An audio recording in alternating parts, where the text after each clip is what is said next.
So, I know how to recycle it, so that's good. There you go. As Chad mentioned, I didn't know anything about recycling when I kind of dove into this. Basically, Blue Star Recyclers got started through just a recognition from our president, Bill Morris, that the type of disassembly, demanufacturing, sorting of electronic equipment that's required in recycling is a very good match with the kind of natural skill set of those with autism and other types of developmental disabilities. It's a task that's very systematic, it's very tactile, very black and white, and it's right in the wheelhouse of kind of what this population excels at. And this is a population that has about 80% of unemployment in Colorado, and outside of Denver, it's more like 90%. So these folks have a very difficult time finding employment, and so the vast majority of them are either sitting at home watching TV all day, or they're in taxpayer-funded services going out to the community, basically completely dependent upon the taxpayer and the state for all of their needs. So our goal is, if we can use recycling in this essential function of recycling as a way of creating a vocational pathway and getting these guys employed, getting them earned income, making them into taxpayers, and ultimately making them less dependent upon the state. Ultimately, they'll be more better off, and obviously everybody in the community will benefit, as well as the local economy. So when we kind of figured out that this was a good match, we had to learn the recycling industry. We started Blue Star Recyclers in Colorado Springs in 2009. It started with just Bill Morris, our president. We're up to 16 employees now, 11 of which have developmental disabilities. So just by virtue of our customer base, businesses and the individuals that recycle with us, we're able to create jobs very, very quickly for this population. It's all scalable.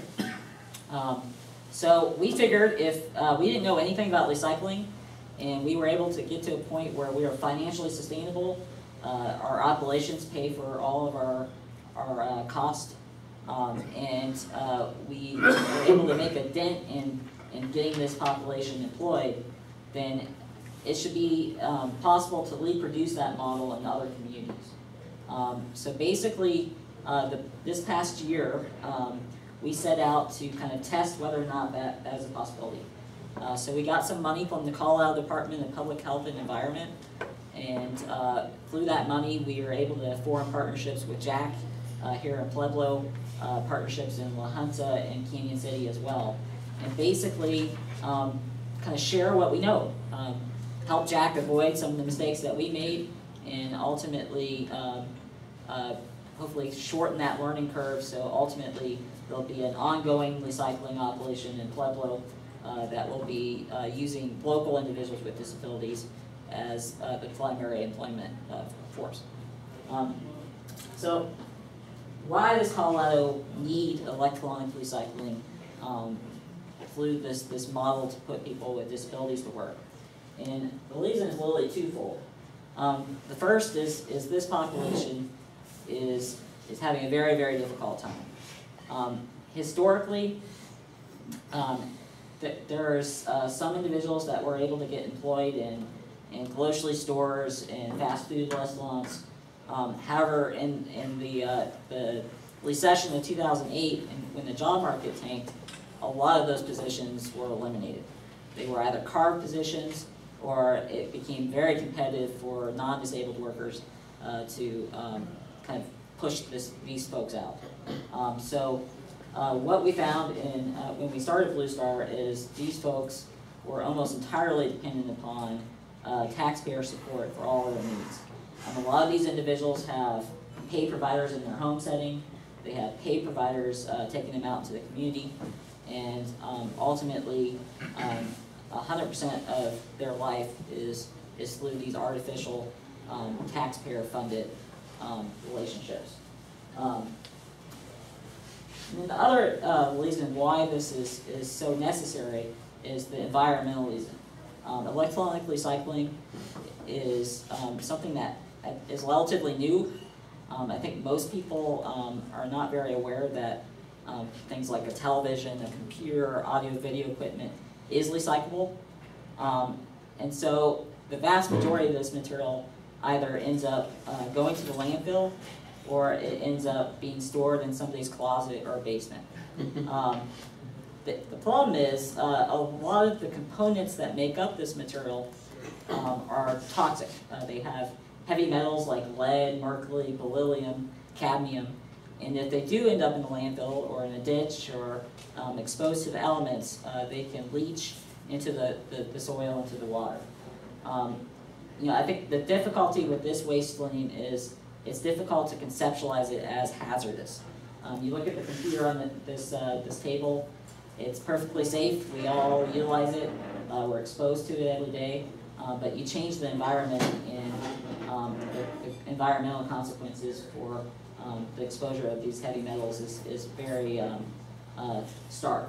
The other issue is Colorado currently has legislation that is pretty ambiguous.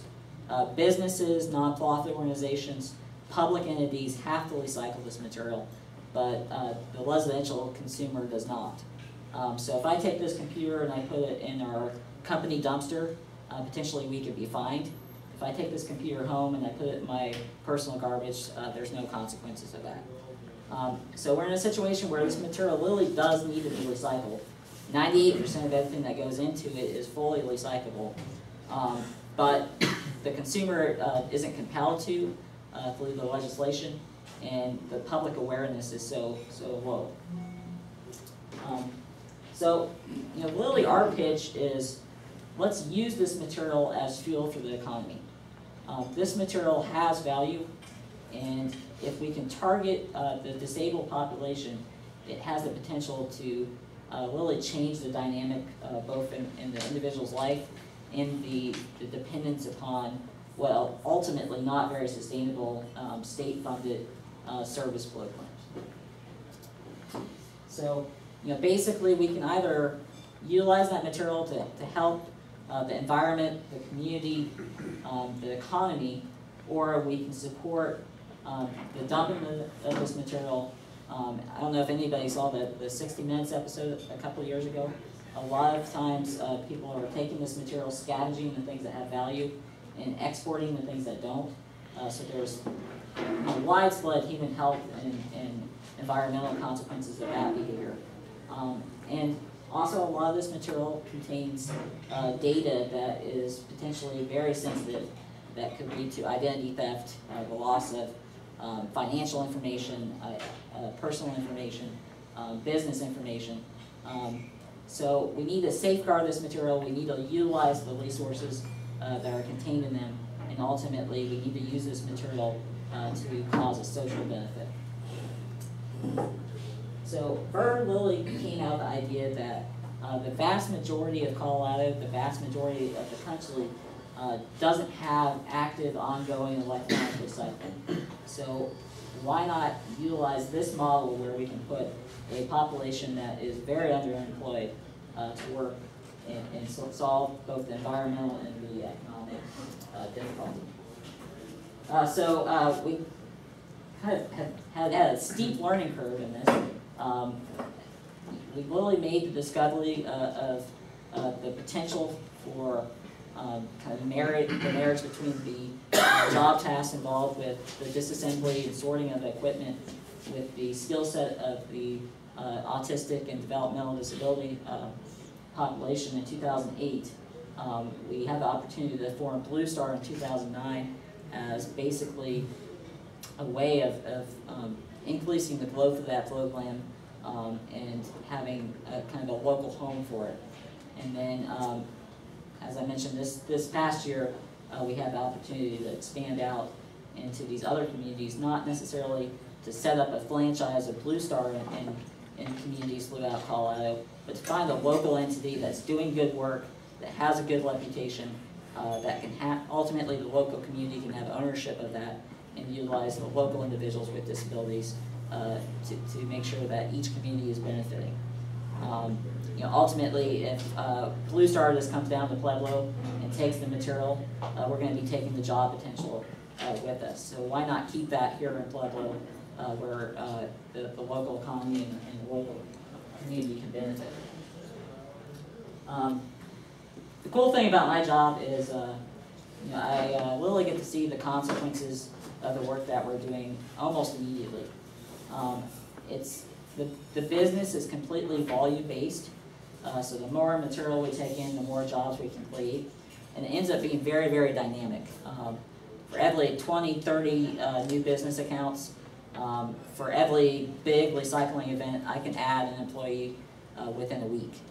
And so, especially somebody like me that's very impatient, that has to see the results of what I do, it's been a lot of fun because we've really had a very steep arc of our growth and development. And also having the perspective and having worked with this population and with a lot of the employees that we have now for 5, 6 years, I've seen the development these individuals have made as well. When these individuals were not in a work setting, we had negative behaviors daily. We had issues with seizures, incontinence. These individuals were angry, they were frustrated, they really had no outlet to show that they could be productive, that they could be valuable. And it showed. However, by virtue of getting them in a paid setting, we haven't had any negative issues in 2 years. We haven't had a seizure in 2 years. We haven't had a lost day accident in 2 years. These guys are excelling. They're different people today than they were when I first met them. And I think we can have the same impact on individuals in Pueblo as well. We have an individual that's autistic, severe autism, nonverbal. He missed his bus to work and he walked 4.5 miles to get to work. This is the most important part of their day. Everybody, I think a lot of people make the mistake of thinking that people with disabilities want something different than the general population, and that's not the case. Everybody wants to feel valuable, everybody wants to feel productive, and if we can give these guys an environment where they can succeed, the sky's the limit. And it's ultimately a shame if Pueblo can't take advantage of this population, because they make a better workforce than people without disabilities, especially doing recycling. So with VERN, what the money from the health department allowed us to do is basically kind of look at all of the startup costs in getting a dynamic, vibrant recycling program in Pueblo, and allow us to make that investment. So coming down, working with Jack, teaching him how to safely and environmentally recycle in an ethical manner, and how to set up the work floor, identify individuals that will be suitable for this, and also allow him to kind of tell the story. So doing some marketing and some investments in that way. So the idea is that once we get through this year of development, the recycling